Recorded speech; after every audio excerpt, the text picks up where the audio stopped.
This sun lights your firemen, the pilot lights out. This football team is coming into our place. We're standing in our way. This is a game of the heart. Focus and finish. It is hump day in NFL Week 7 for your common folk that work for a living, and time to look at some possible waiver wire pickups to help your fantasy roster. Let's get right to it and start with the quarterbacks. Eagles quarterback Nick Foles is someone you want to look at. Why? The longer Mike Vick is out, the greater chance he becomes Wally Pipp and never gets his job back. Foles finished up the Giants game in relief with 197 yards, 2 touchdowns, and no interceptions. He won his start last week throwing for 296 yards with 3 TDs and no interceptions, and even ran one in for good measure. Let's face it, even if Vick gets his starting job back, he's only going to get hurt again. This week, Foles is facing the Cowboys, who have allowed the most fantasy points per game to a quarterback over the first 6 weeks. What a difference a bye week makes for a rookie quarterback. Mike Glennon has a nice set of weapons that Josh Freeman left behind in Tampa Bay, and he made Vincent Jackson the highest scoring receiver in week 6.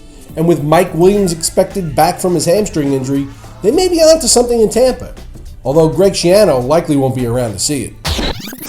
With DeMarco Murray missing time in Dallas, rookie running back Joseph Randle becomes fantasy relevant.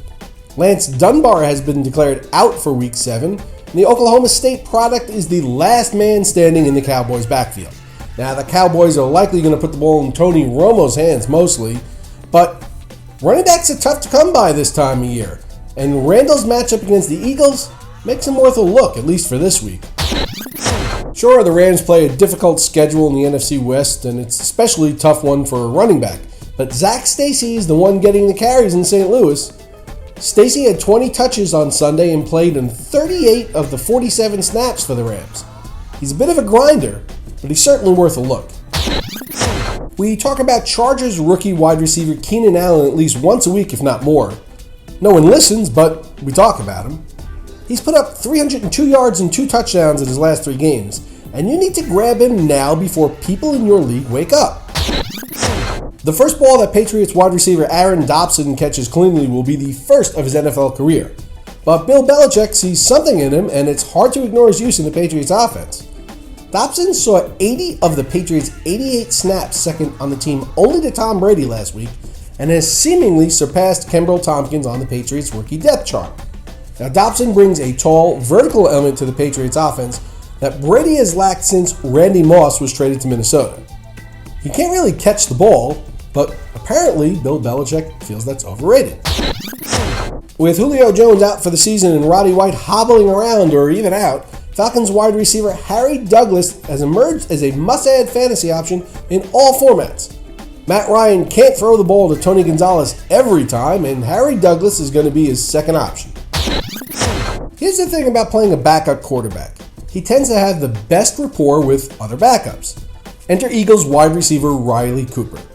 As long as Nick Foles is in play to start for the Eagles, you need to consider Cooper a viable fantasy option. And hey, if you don't have any players that yell racial slurs on your roster, he fills that void too. We've waited for Cam Newton to develop a target taller than Steve Smith for quite a while, and wide receiver Brandon LaFell might just be the guy.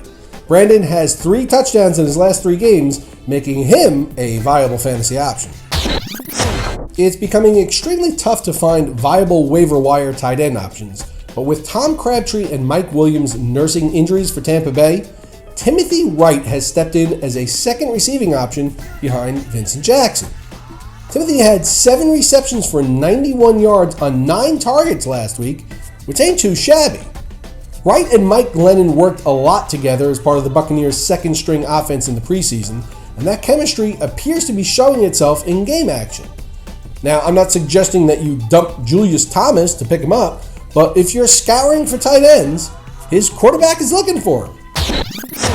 Hey look, I'm not smart enough to tell you whether Joseph Fourier is fool's gold or not, but I can tell you that at 6'7", Matt Stafford is looking for him in the end zone.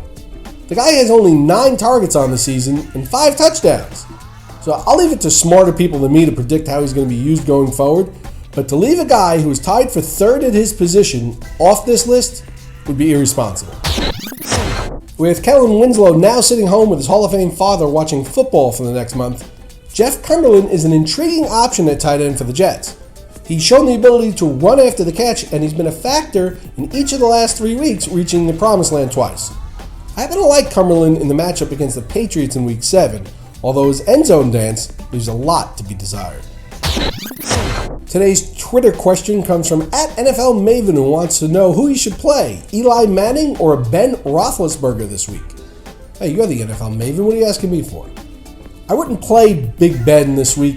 When the Steelers and Ravens play, they tend to just beat the crap out of each other, and the team with the most guys standing after 60 minutes usually wins. No need to take a quarterback in one of those type games. And I know Eli hasn't been any good this season, but he's due. One of these weeks he's going to pile up the yards and the touchdowns without the interceptions, and you'll be happy you didn't throw him to the Wolves. So I'd go with Eli. And if you have a question you want answered, hit me up with a tweet. If I don't use your question here on the show, I'll tweet you back with my best advice. And be sure to tune into the Roto Experts Fantasy Football News, Notes, and Analysis segment every weekday. I'll be here to keep you current and ahead of the competition.